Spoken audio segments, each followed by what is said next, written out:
Hello everyone, this is Ayushi and I am back with Psychology lecture series for class 12. हम chapter 8 psychology and life के बारे में पढ़ रहे हैं। इसके पार्ट 2 में हम पढ़ेंगे ह्यूमन इन्फ्लुएंस ऑन एनवायरनमेंट, यानी कि इंसान अपने एनवायरनमेंट को यानी वातावरण को किस प्रकार से प्रभावित करते हैं। सबसे पहले इंसान जो होते हैं वो अपनी ज़रूरतों को पूरा करने के लिए अपने वातावरण को प्रभावित करते हैं या उसको बदलते हैं।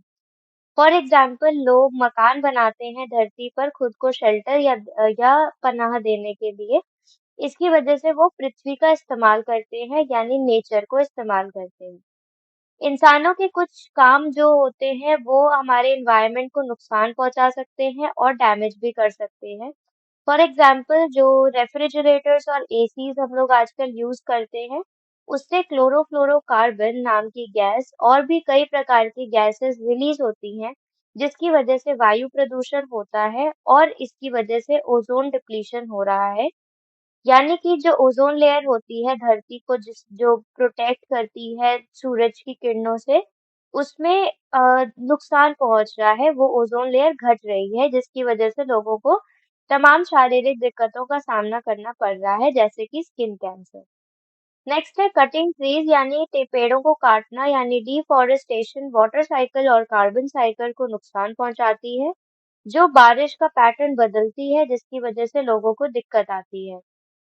इंसानों को लगता है कि वो अपने प्राकृतिक एनवायरनमेंट को कंट्रोल करते हैं यानी हमेशा बदल सकते हैं, लेकिन ऐसा नहीं है क्योंकि उन्हें भी प्राकृतिक चीजों के बारे में सोचना चाहिए, तभी वो काम कर पाएंगे। वरना प्राकृतिक चीजों को नुकसान पहुंचाते पहुंचाते वो खुद को भी नुकसान पहुंचा रहे हैं। कुछ एनवायरमेंटल स्ट्रेसर्स हैं जो लोगों को नुकसान पहुंचाते हैं या लोगों के लिए दिक्कत पैदा करते हैं। वो है नॉइज यानी कि शोरगुल, पोल्यूशन यानी प्रदूषण, क्राउडिंग यानी एक जगह पर बहुत लोगों का रहना और नेचुरल डिजास्टर्स यानी प्राकृतिक आपदाएं। इसमें से नॉइज, पोल्यूशन, क्राउडिंग ये इंसानों की बनाई हुई चीजें हैं, इंसानों द्वारा निर्मित बुरी प्रभावें हैं। और जो नेचुरल डिजास्टर है वो प्राकृतिक चीज है, यानी कि वो प्रकृति खुद से करती है, इसको इंसान नहीं बनाते हैं। सबसे पहले हम नॉइज़ के बारे में जानेंगे कि नॉइज़ क्या होता है और ये लोगों को किस प्रकार से प्रभावित करता है। कोई भी ध्वनि अगर आपको बुरी लग रही हो, एनोइंग हो या इरिटेटिंग हो, तो उसको हम नॉइज़ कहते हैं। नॉइज़ जो है वो अनकंफर्टेबल होती है और लोगों का मूड खराब करती है। अगर आप देर तक नॉइज़ के प्रभाव में हो, तो इसकी वजह से आपको हियरिंग लॉस या सुनने में दिक्कत भी हो सकती है। नॉइज़ का मानसिक प्रतिक्रियाओं पर भी बुरा प्रभाव पड़ता है क्योंकि इससे कंसंट्रेशन कम होता है, यानी कि आप बहुत देर तक अपना ध्यान एक चीज पर केंद्रित नहीं कर पाते हो। नॉइज़ की कुछ कैरेक्टरिस्टिक्स होती है जिनसे हमें पता चलता है कि नॉइज़ कितना किसको प्रभावित कर सकती है। इसमें से पहला है इंटेंसिटी, यानी कि नॉइज़ जितनी भी ज्यादा तीव्र होगी, वो उतनी ज्यादा आपको प्रभावित करेगी। दूसरा है प्रेडिक्टेबिलिटी, यानी कि अगर आप प्रेडिक्ट कर पा रहे हो कि अब नॉइज आने वाली है तो आपको उससे नुकसान कम होगा। और अगर वो अनप्रेडिक्टेड होगी यानी आपको नहीं पता है और वो अचानक से आ जाती है तो आपको उसका ज्यादा नुकसान होगा। लास्ट फैक्टर है कंट्रोलेबिलिटी, यानी कि अगर आप नॉइज को कंट्रोल कर पाओगे तो वो आपको कम नुकसान पहुंचाएगी और अगर नहीं कंट्रोल कर पा सकते हो तो वो आपको ज्यादा नुकसान पहुंचाएगी। फॉर एग्जाम्पल अगर आप पढ़ाई कर रहे हो और बगल में शादी का माहौल है तो आप उसको कंट्रोल नहीं कर सकते हो, इससे आपको ज्यादा दिक्कत होगी। लेकिन अगर आप अपने ही घर में कोई नॉइज आ रही है, जैसे कि कोई मिक्सर चला रहा है, तो आप उसको कंट्रोल कर सकते हो, यानी आप उसको बंद कर सकते हो, इससे आपको कम नुकसान पहुंचेगा। कुछ रिसर्च है जिनसे ये पता चला है कि नॉइज का इंसानों पर क्या प्रभाव होता है। पहला है कि अगर आप कोई काम कर रहे हो जो बहुत ही सिंपल यानी आसान है, तो वो नॉइज़ जो है वो आपको अफ़ेक्ट नहीं करेगी, क्योंकि वो नॉइज़ से आप अडैप्ट कर लोगे, आप उसके आदती हो जाओगे और वो आपको कम प्रभावित करेगी। दूसरा है कि अगर आप कोई काम कर रहे हो वो बहुत इंटरेस्टिंग है, तो नॉइज़ आपको प्रभावित नहीं करेगी, क्योंकि जो काम होगा वो आपको इतना उत्तेजित कर देगा कि आप पूरी की पूरी अपना ध्यान उसी के ऊपर लगा लोगे और नॉइज़ को आप इग्नोर कर दोगे। तीसरा है कि अगर नॉइज़ कुछ-कुछ देरी पर आती है और अनप्रेडिक्टेड वे में आती है, यानी आपको नहीं पता होता है कि नॉइज़ आ रही है, तो वो ज़्यादा डिस्टर्बिंग होती है। चौथा है, जब कोई टास्क है जो बहुत डिफिकल्ट है और जिसमें पूरा का पूरा कंसंट्रेशन चाहिए, तो आपको नॉइज़ नुकसान पहुंचा सकती है और आपके टास्क को भी कम कर सकती है।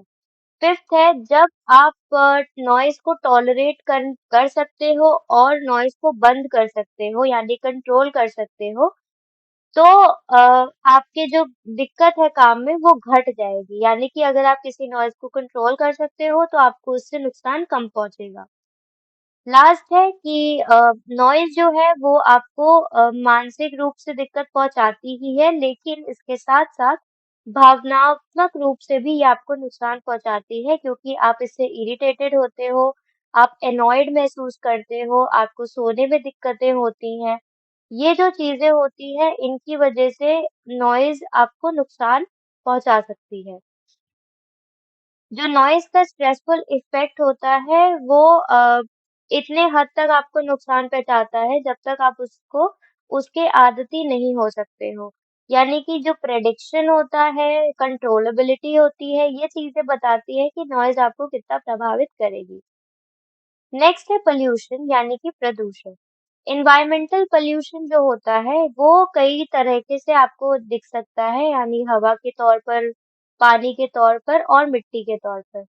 जो भी कूड़ा कचरा या गार्बेज घरों से निकलता है या इंडस्ट्रीज से निकलता है, वो हवा, पानी और मिट्टी का प्रदूषण का कारण होता है।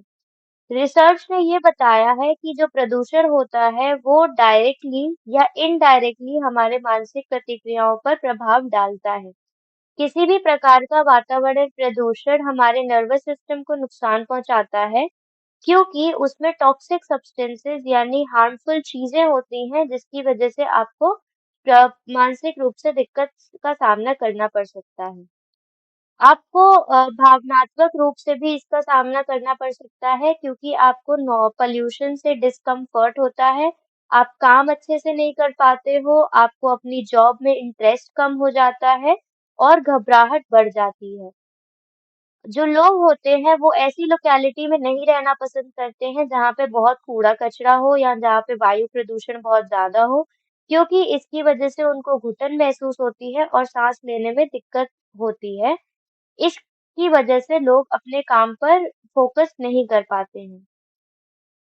वायु प्रदूषण के कुछ स्पेसिफिक साइकोलॉजिकल इफेक्ट्स भी होते हैं, जैसे कि अ, कोलकाता के एक पार्ट में साइकोलॉजिकल रिएक्शन देखा गया था वायु प्रदूषण के लिए लोगों का। एक ग्रुप था जो कि इंडस्ट्रियल एरिया में रहता था और दूसरा ग्रुप था जो कि इंडस्ट्रियल एरिया में नहीं रहता था। तो इससे ये पता चला कि जो लोग इंडस्ट्रियल एरिया में रहते हैं, क्योंकि वहाँ पे वायु प्रदूषण ज़्यादा है, तो उन लोगों को टेंशन और घबराहट ज़्यादा होती है एज़ कम्पेयर्ड टू उन लोगों को जो इंडस्ट्रियल एरिया में नहीं रहते हैं। इससे हमें ये पता चलता है कि इंडस्ट्रीज जो है वो वायु प्रदूषण का कॉज है, जिसकी वजह से इंडस्ट्रियल लोगों को दिक्कत महसूस होती है। जर्मनी में एक स्टडी कंडक्ट हुई थी जिसमें हमें ये पता चला था कि जो वायु प्रदूषण के पार्टिकल्स होते हैं जैसे सल्फर डाइऑक्साइड, वो इंसानों को कंसंट्रेट करने की क्षमता को घटाते हैं और इसीलिए वो अच्छे से काम नहीं कर पाते हैं। पॉल्यूशन जो है वो कभी-कभी डेंजरस केमिकल सब्सटेंसेस भी जब हवा में मिक्स हो जाते हैं, तो भी वो नुकसान पहुंचा सकते हैं। यानी कि जब कोई केमिकल है वो हवा में मिल गया होता है, तो उसकी वजह से लोगों को दिक्कत का सामना करना पड़ सकता है। इसका सबसे बड़ा एग्जाम्पल है इंडिया में हुआ भोपाल गैस ट्रेजेडी, जो दिसंबर 1984 में हुआ था। इसकी वजह से मानसिक तौर पर, शारीरिक तौर पर और भावनात्मक तौर पर लोगों को बहुत दिक्कत का सामना करना पड़ा था, क्योंकि इसमें जो मिथाइल आइसोसाइनेट नाम की गैस है वो हवा में मिल गई थी और लोगों को बहुत सारी दिक्कत महसूस हुई थी उनकी मेमोरी में, अटेंशन में और अलर्टनेस में, यानी उसकी उनके दिमागी रूप से दिक्कतें हुई थी और आज तक भोपाल के लोग इसका सामना कर रहे हैं। कभी-कभी बहुत नुकसान पहुंचा सकते हैं आपको ये वायु प्रदूषण जो कि घर में होते हैं और ऑफिस में होते हैं। इसका एग्जाम्पल है जो टोबैको लोग खाते हैं या जो सिगरेट पीते हैं उसकी वजह से जो स्मोक होता है वो लोगों को नुकसान पहुंचाता है। जो स्मोक कर रहा है उसको तो नुकसान पहुंचता ही है, लेकिन जो लोग उस स्मोक को सूंघ रहे होते हैं उनको भी दिक्कत महसूस होती है। जो स्मोक होता है वो आपका अग्रेशन लेवल बढ़ाता है, यानी गुस्सा आपका ज़्यादा बढ़ाता है। ये कुछ स्टडीज़ में पाया गया है। कुछ पॉल्यूटिंग सब्सटेंस पानी में और मिट्टी में पाए जाते हैं जो हमारी शारीरिक हेल्थ को नुकसान पहुंचाते हैं। कुछ केमिकल्स जो हैं वो हमारे दिमागी प्रतिक्रियाओं पर भी नुकसान पहुंचाते हैं। और कुछ स्पेसिफिक केमिकल्स होते हैं जैसे कि लीड होता है जो, अगर वो मिट्टी में और पानी के द्वारा आपके शरीर में चला जाए तो इसकी वजह से आपको मेंटल रिटार्डेशन का सामना करना पड़ सकता है, यानी आपका दिमाग अच्छे से डेवलप नहीं हो पाएगा। अनदर जो एक और सोर्स है टॉक्सिसिटी का यानी कि पोल्यूशन का, वो है आपके घरों से और जो इंडस्ट्री से गार्बेज इकट्ठा हो रहा है जो नॉन बायोडिग्रेडेबल है, यानी वो अ, खत्म नहीं हो सकता है, वो बहुत नुकसान पहुंचाता है। इस तरह का जो वेस्ट होता है उसको खत्म करना चाहिए, या तो जला के या कुछ स्पेशल तकनीकों के द्वारा जिसकी वजह से ये ना तो हवा में मिक्स हो ना पानी में मिक्स हो और ये लोगों तक ना ना पहुंचे। इसीलिए आपको ध्वनि प्रदूषण और जो वायु प्रदूषण है और जो जल का प्रदूषण है, ये आपको रोकना चाहिए जिसकी वजह से आपकी ज़िंदगी अच्छी हो सकती है। और अगर ये पॉल्यूशन और नॉइज़ नहीं रुकता है, तो निरंतर लोगों को दिक्कतों का सामना करना पड़ सकता है। इस टॉपिक से रिलेटेड अगर आपको कोई भी डाउट्स या क्वेरीज हैं, तो आप अपने क्वेश्चंस कमेंट सेक्शन में पूछ सकते हैं। साइकोलॉजी से रिलेटेड ऐसी ही एजुकेशनल वीडियोस के लिए गुरुकुल चैनल को सब्सक्राइब करना ना भूलें।